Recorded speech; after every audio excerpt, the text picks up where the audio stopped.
Hi, and welcome to episode 102 of Structure and Flow, the productivity podcast for creative entrepreneurs. And today we are talking about pillar number 2 of the 9 pillars of productivity. And that pillar is Dun, da, da, da, energy. Which is appropriate because it's 8 o'clock in the morning and we're all bright-eyed and bushy-tailed with our coffee. Are we? Yes, we're ready to go. We're bright-eyed and bushy-tailed. And the title of the podcast was Your Most Valuable Resource for Improving Productivity.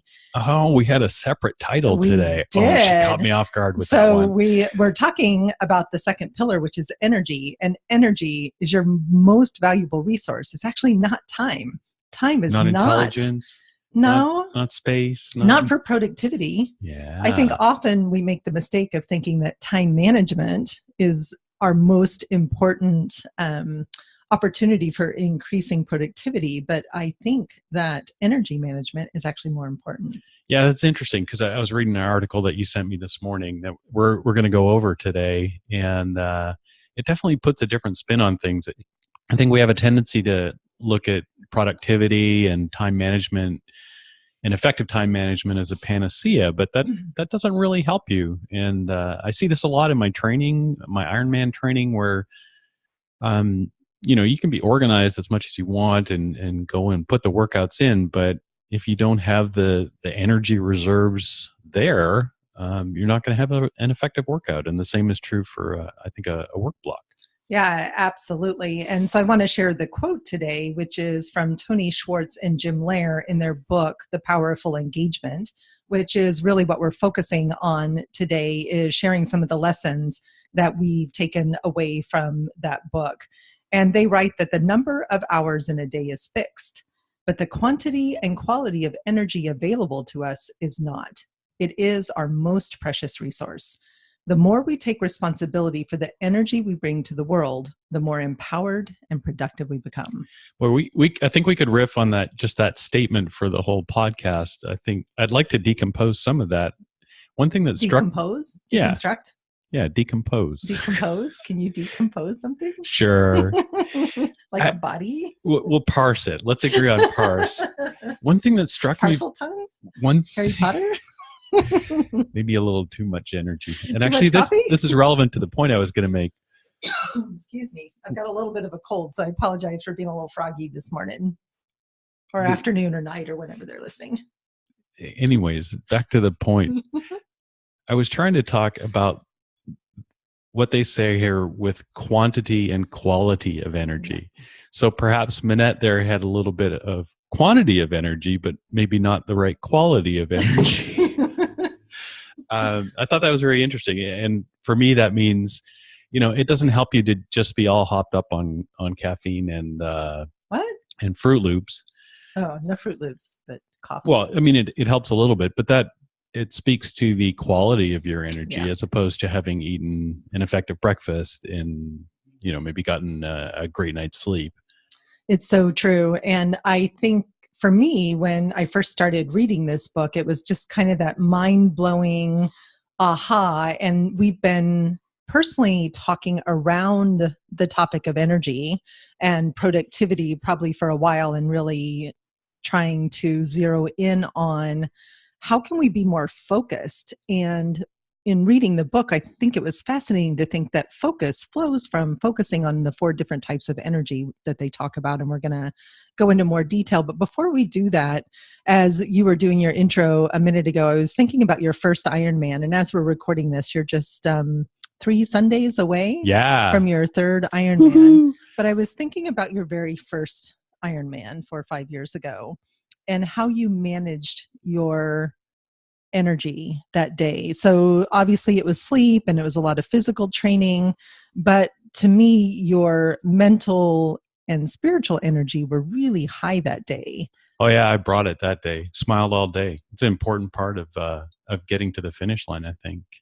Yeah. And so Jim Loehr and Tony Schwartz, the premise of their book is founded on their research and work with professional high-performing athletes, especially, or starting with tennis players, and really noticing how they were taking a lot of time for rest and renewal during certain periods of the year, during their off season, but also between every single point that they were playing on the field. And Brad and I both love to watch tennis online. We've been big tennis fans for a long time. And if you watch the best players like Roger Federer, for example, you notice how he recuperates between each point of a game. And they said in the book that that they were able to drop their heartbeat by 20 beats per minute. Sure. Right? Just by more than ritual, their competitor. More than their competitor. It's why they outlast their competitors when they go to 4 to 5 sets in a tennis game.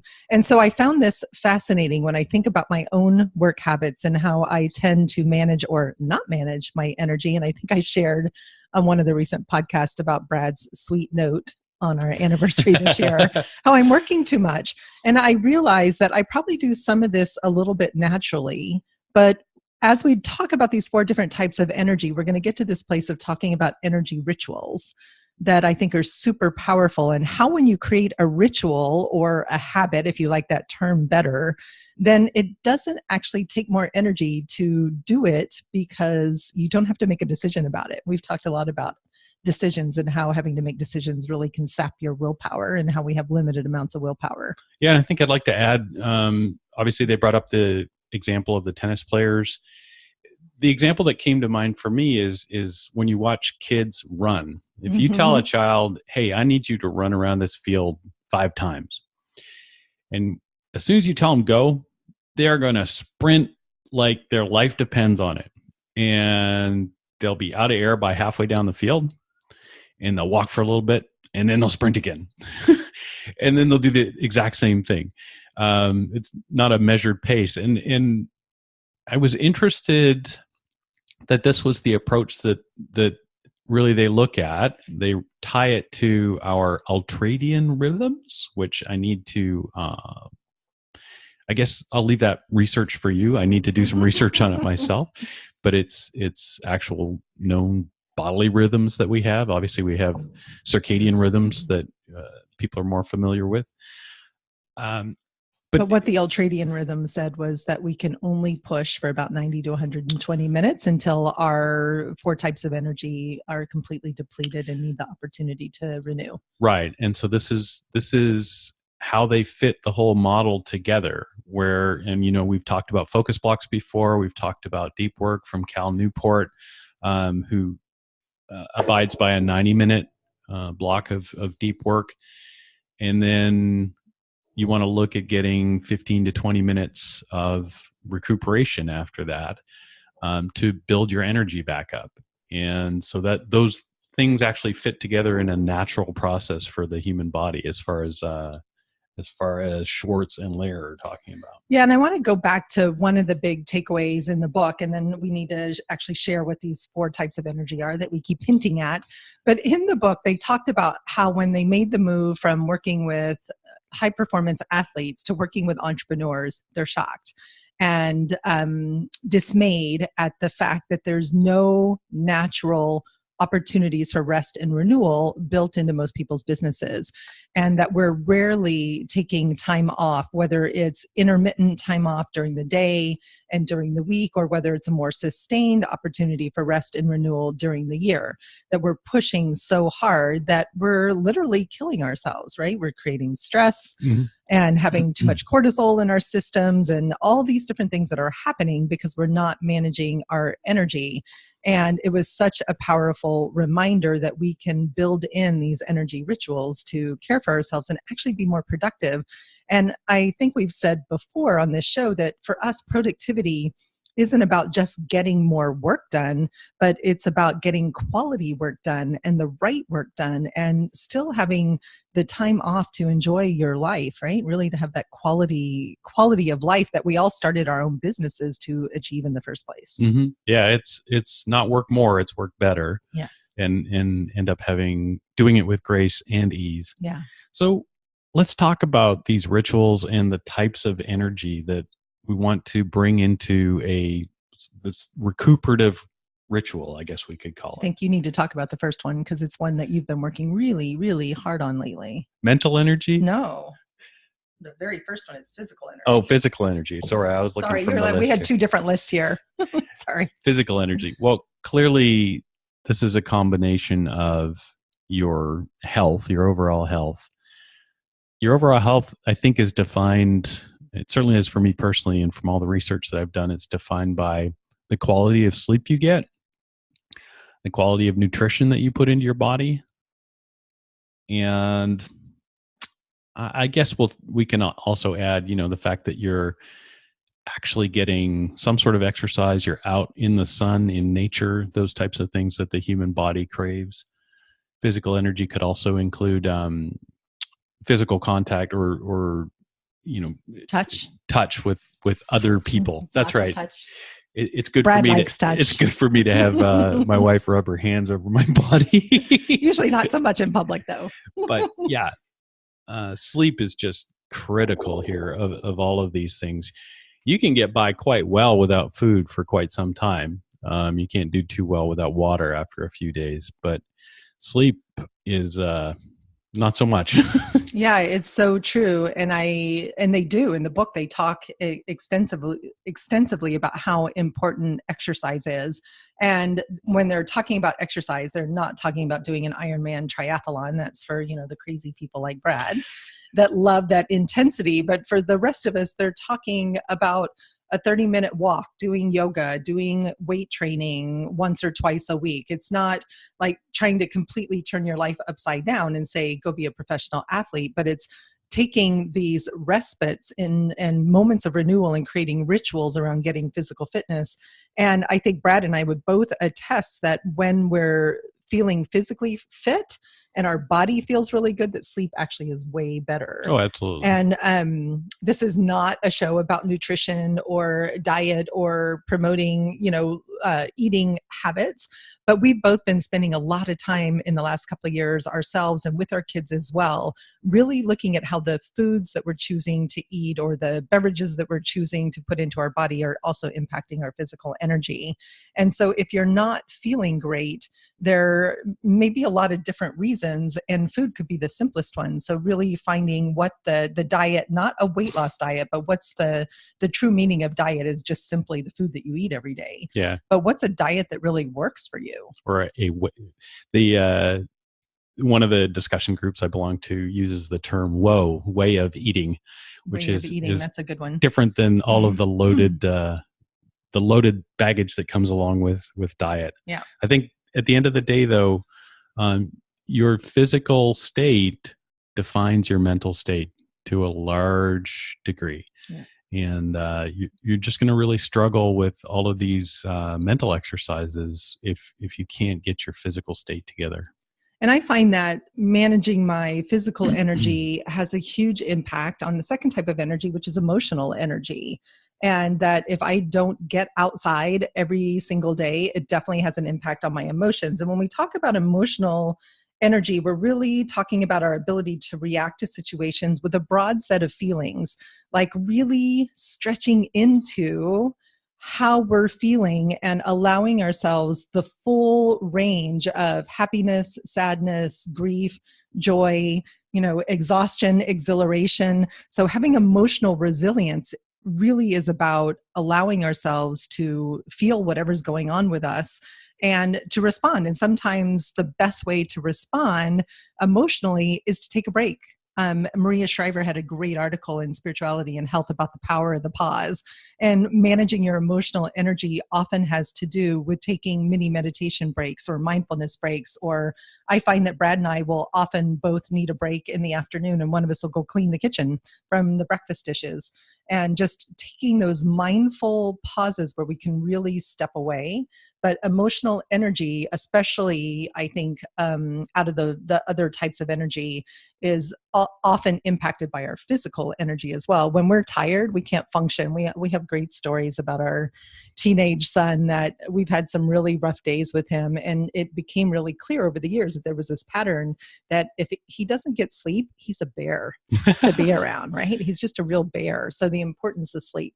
So from emotional state, you're thinking that we shouldn't spend all day reading Facebook comments about political posts, 24/7 triggered about the state of. No, we should not. What Loehr and Schwartz talk about in the book is like how important it is to spend time in happiness and positivity and joy and doing work that fills us up emotionally as well as financially and all the other different types of energy. But learning how to spend more time in positive emotions is a practice. It's easier said than done because so many of us have limiting beliefs. We have stories that are telling ourselves. We get caught up in the anger and negativity of what's happening. I'm just thinking about that silly God post about, Let's not. We're not bringing that to the podcast. Okay, darn it. No politics on the Structure and Flow podcast, at least not today. But just that noticing what are the things that you could do every single day that would lift your emotional state. So we talked about how can we improve our physical state, but what could you do to lift your emotional state? A really simple practice that I love that lifts me so quickly is a gratitude practice. Mm-hmm. Right. I found myself the other day feeling really overwhelmed. We were in a planning meeting yesterday and I was like, oh, I could feel the weight of my shoulders of all the things that need to get done. And I took a moment of pause after our planning meeting to just say, what am I feeling most grateful for right now?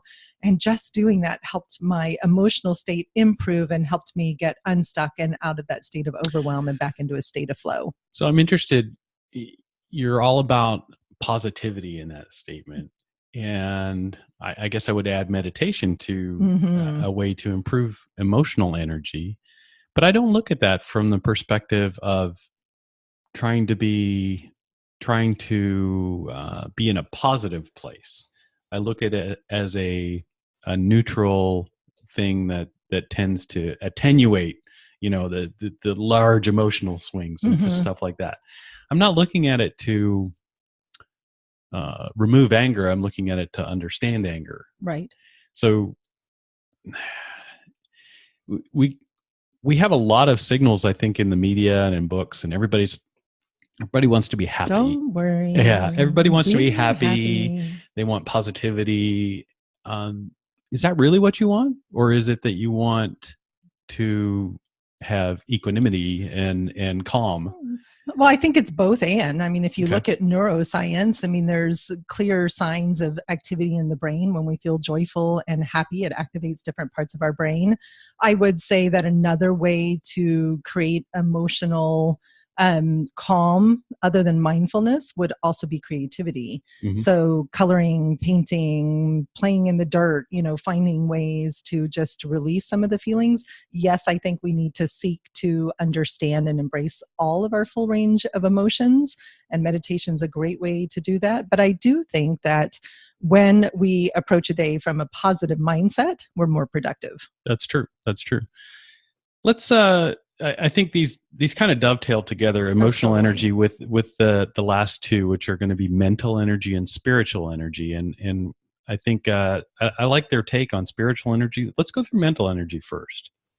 Okay, so mental energy helps you not cave when things get tough and power through the boring parts at work when you need to.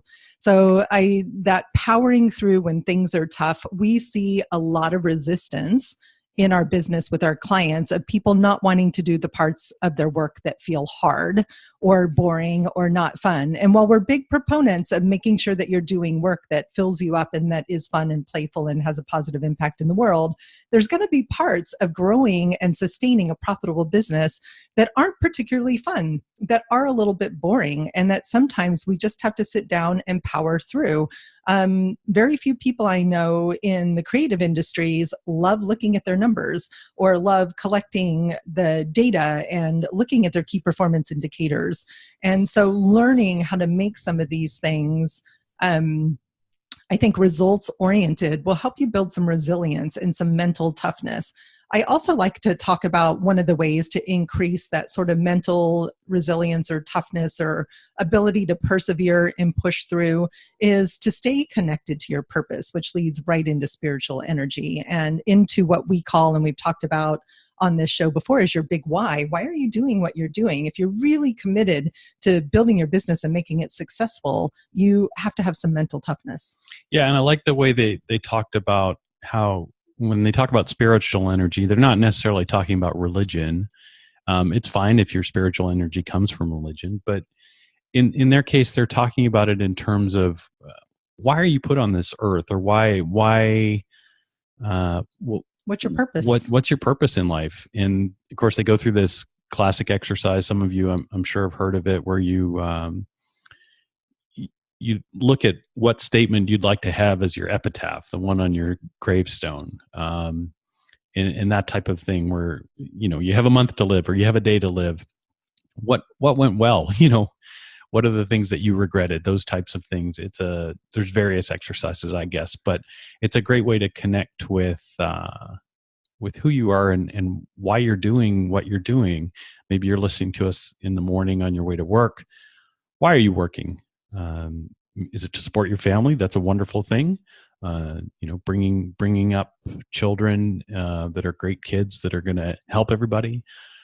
Maybe it's to make people's hearts open with your art through music or painting. It could be a huge number of things, but it helps to be able to have that spiritual energy that you can tap into as a source of something to renew and keep you going through. Maybe it's boring work, maybe it's great work. Yeah, absolutely. And another aspect of looking at your spiritual energy is one of the favorite parts of what we teach in our business planning process, which is really getting clear about what your core values are. When you are living a life that is based on core values, you're living a life that's in alignment. You're living a life full of purpose and meaning and intention. And we've done a lot of work ourselves around our core values. I would say over the last decade that we come back over and over and over again to what our personal core values are, what our family core values are, as well as what our business core values are. And I'm looking, they're hanging. I have them right beside me on the wall. Right beside Brad on the wall right here. And one of the core values that we love to talk about is that we all have the freedom to write our own stories. And I think that really applies when we're talking about this concept of energy management and how the power of full engagement that we discovered in this book by Jim Loehr and Tony Schwartz can really change your entire perspective. So not only will it increase and improve productivity to focus on energy, but I think it will improve your ability to focus and really do work that matters and to believe that you can make the changes. And that's where the freedom to rewrite your own story, you really get to determine your day. And so many people complain and say, I'm so busy and I'm working and I'm doing this and I'm doing that. But actually legally, if you work for a company, you get breaks. You get a lunch break. You get 2 15-minute breaks in the day. It's part of workers' compensation. Unless you work for Amazon. Unless you work for Amazon. Oh, just all sorts of stories about their shipping. Anyways, about their shipping. So I don't know what he's talking about. We won't go down that rabbit hole. But for most of us who are listening to this podcast, we're entrepreneurs. We own our own business. We can write the story of what our ideal day looks like and then start working on moving towards that ideal day. Mm-hmm. And part of what that ideal day should include are these energy rituals. So you want to talk a little bit about the energy rituals? Yeah, I do. I think this struck me that it related a lot to what I had worked out for and I guess I had created a ritual related to the focus blocks that we talked about in a previous episode. And so what Schwartz and Loehr have put together is the concept of creating a renewal ritual. And this might be 15 to 20 minutes. And I can tell already I'm going to have it on paper and it's going to be in front of me. The point of the ritual, the same as what I did with the focus blocks, is to remove decision making. And I like the words they used in terms of push and pull. If you have a habit in place, if you have a ritual in place, it pulls you. For most of us, the best example of this is brushing our teeth. Our parents instilled this in us when we were little kids. I don't know that we did that great of a job with our kids, but it gets to the point where you can't go to bed without doing it.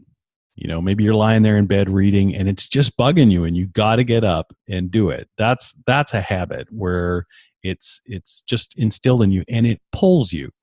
You're not pushing yourself. Oh, I got to go brush my teeth. It's actually it's the way our brain works. We have it set up in our brain. It's a pathway that we've instilled. So But we want to do the same thing with our renewal rituals. And I love the idea of having it be a ritual rather than just a habit, because I feel like semantics a little bit. It is semantics, but the energy of the word ritual is something sacred Mm-hmm. and something that is super, super important to us. And yes, the habit of brushing our teeth is important to the health of our teeth over our lifetime. But throughout the day, I would say at least twice during the day after your focus blocks, and certainly at lunchtime, you're going to have a couple of periods of 15 to 20 minutes, maybe an hour at lunch, and maybe one after work when you first get home or first get up in the morning. What do you do during these energy rituals? So I wanted to maybe give a couple of examples of what that might look like during those rest times. Right. And we need to tie those to the 4 different energy types, which you remember are mental, physical, emotional, and spiritual. Mm-hmm. So certainly physical, it might be 5 minutes of yoga. It might be a walk around your local park. Just get out in the sun. Do some weeding. There's always weeding to do. Put your feet in the grass, right? Like make contact with the earth. Exactly. We're lucky we live close to the beach. We can walk to where we can see the beach. We could take 20 minutes and drive and just gaze at the beach. If you're a dog owner, you get that for free. Yes, you do. You get to walk outside. Another physical one that I think actually maybe really touches on all 4 would be meditation. And or yoga would really help you to manage all 4 areas of energy. There's deep breathing exercises that are really effective, all sorts of stuff like that. Doing the dishes, right? It's one of the classic stories of mindfulness is mindful dishwashing, but it's something that's completely different than your business. And this does not include technology, people. This is not reading Reddit. Yeah, exactly. Right? It's not surfing on Facebook. That's not what they consider to be full disengagement, where we're really stepping away from information input and doing something completely different. And if you're wondering what to do for these energy rituals, think about some of your favorite hobbies that maybe you aren't making time for. Decluttering. That's a hobby, right? You could definitely spend some time decluttering. I was thinking more about pulling out your guitar or sitting down at the piano that's sitting over here off the screen a little bit. For me, it's just 15 minutes of painting or making art or pulling pictures from magazines or collage projects. So creativity is a huge a great one for doing some kind of energy ritual. It could be taking 20 minutes to maybe chop vegetables to make a salad for dinner so that when you actually do get to the end of the day, you're not exhausted and order a pizza instead of eating something healthy. So it's something that's taking you outside of your work focus and giving you a moment of pauseful, restful recovery and renewal. Yeah, and certainly I have a tendency to do that with headphones in, listening to music or maybe a podcast, and that's not really that helpful. You want to target a little more quiet walking meditation, or Zen dishes is a great way to combine some of these things. That'd be a great name for a blog.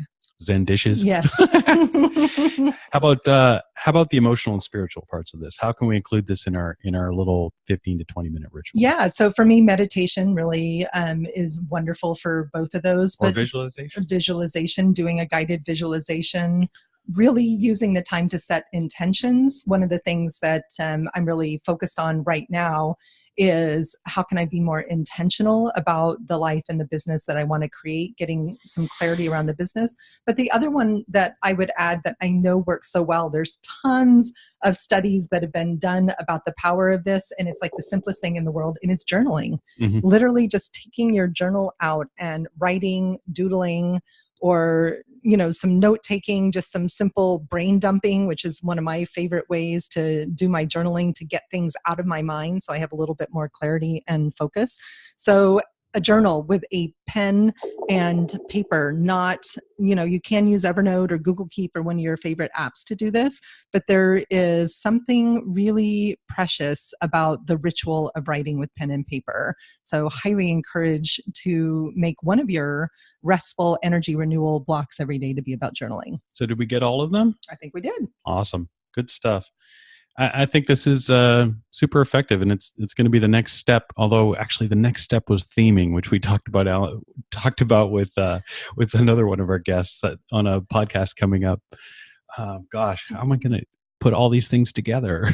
So actually, we need to make a note of that because that'll be a great episode. By the time we get to the end of the 9 pillars and combine that with the awesome idea about theming, which is coming up, it's going to be episode 105 with Alan Brown from We will have TV. A whole system, won't we will have a whole system my goodness. for improving productivity without doing more, but just doing better. It's going to be pretty exciting. You want to tell them what we're going to talk about next week?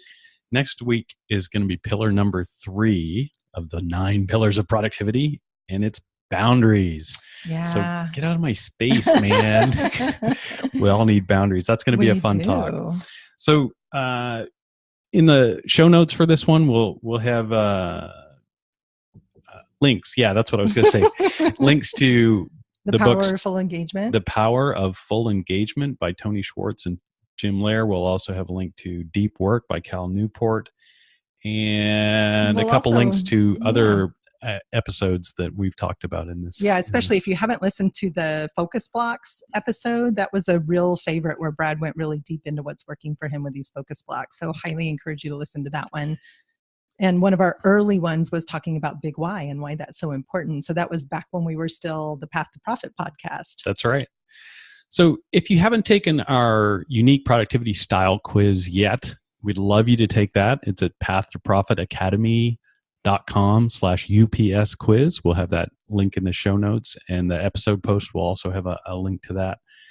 It's a great way to get started on figuring out what it is about you that struggles with productivity, what it is about you that has gifts related to productivity. Absolutely. And your style related to that. It's worth getting that underway, and pretty soon we're going to have a cool thing that we're going to be selling related to that. Yeah, our productivity blueprint. It's coming. It's coming. It's waiting on me to get that finished. So I need to get a little bit more productive.